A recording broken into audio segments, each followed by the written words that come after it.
Okay, so this is a time lapse, about 8.5 minutes of the framing of our tiny living area in our Barndo. You see here we're just using a standard 16-inch on center, bottom plate, top plate, cap plate. We did this over 4 or 5 days. Mind you, the temperatures were like 105 outside. This was July, and we took a lot of breaks, but we got it done, and it was pretty hot and miserable. Here we are laying out all the 2x4s for the front wall, crowning everything, making sure the crown and the studs go the same way. This wall gave us a little bit of a fit because once you get it up there, you can't you want to get it lined up with the purlins around the windows and the doors perfectly, but so we ended up taking this wall down and putting it back up a couple of times. And we mainly did all this in early morning and the evenings because of the temperatures. There's me and my son working, my wife supervising, and there's that front wall up. We had 2x4x16s for the bottom top plates, so we had to make some of the walls in 2 pieces. And then you can see there I'm going around and putting hurricane straps, strapping the walls to the purlins so that they won't go anywhere. And this wall was kind of a pain also because you can see the drains coming out of the concrete. We had to build this wall right there. I'm measuring for all the holes in the bottom of the bottom plate for the drains coming out of the floor. Those drains are about 1.5 feet, 2 foot tall, and you'll see here in a minute, once we get this wall built, we have to lift it up straight up about 1.5 feet, 2 feet tall to slide it down over the drains, and the water supply also comes in there. And my wife's sweeping the floor. We're putting down the foam ceiling tape on the bottom of the, well, actually we're putting it on the floor on this one because we had to lift it up. So we lifted the wall up, put it down on top of the drains, and that foam ceiling tape was underneath it. And here we're getting ready to do the this is the east wall. Oh no, that's the extension of the north wall. Like I said, we had to do some of these walls in 2 sections because we only had 2x4x16 foot plates. A lot of this took a little bit of figuring out. I built a couple of buildings, a shop and a house for my parents, but I'd never built one in a barndominium before, so figuring out how the walls go against the purlins and attaching them to the purlins and all that took a little bit of figuring out. Here we are crowning the 2x4s again. In a second here the view will change and you can see this wall going up.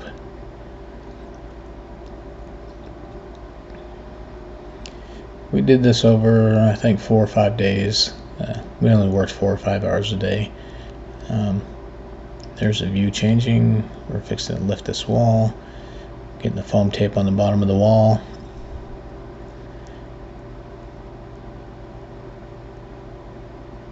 Like I said, lots of breaks, lots of water, and there's the east wall. This room is about 480 square feet. This is what we'll be living in while we build the barndominium out. This room will eventually become my man cave in the shop. You can see my tractor over there. All my tools will be in there. And here I am putting hurricane straps, strapping the walls to the purlins.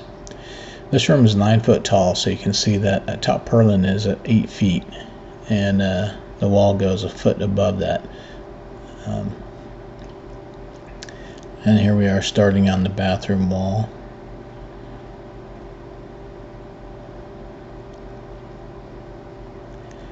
And there's the bathroom wall. And there we go. We ended up making this bathroom about a foot wider and a foot longer than we had initially planned. My wife wanted a fairly large bathroom. I mean, as far as a small room goes. There's the wall with the door in it.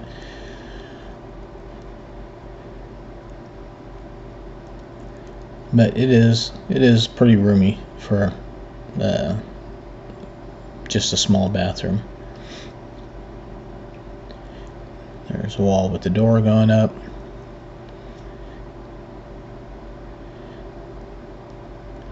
And a lot of this is we're checking as we're going. We're checking dimensions. We're checking to make sure everything's in the right place. We had to do a lot of figuring on, how long the wall and the kitchenette would be, and what size cabinets would fit there, if the washer and dryer and refrigerator and everything would go there. And here is me and my son starting to put up the joist.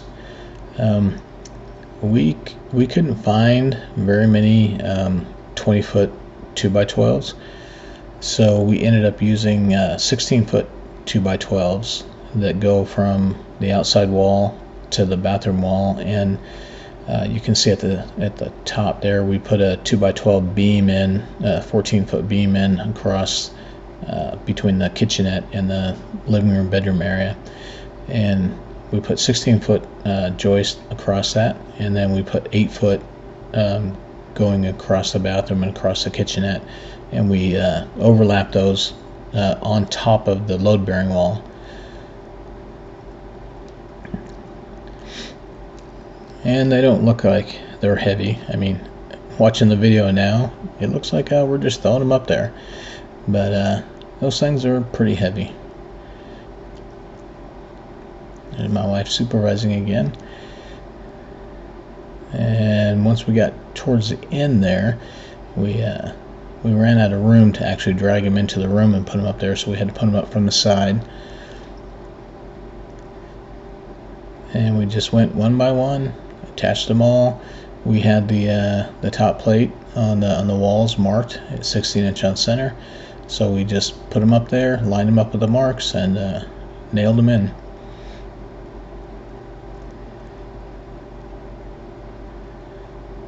You can see we're almost to the end now. That's the last one of the 16-footers. Going up and down that ladder was killing my back. And here we're throwing the 8-footers up there, and we're throwing them up there, and in a minute I'll go along and stand them all up and line them up with the marks, get them all nailed in on the outside wall. And we're getting ready to come to the end of the video. This is almost complete. Here I didn't get all of me nailing the two that overlap together. Anyways, thank you for watching, and we'll have another video out soon. Don't forget to like and subscribe, and we'll see you on the next video.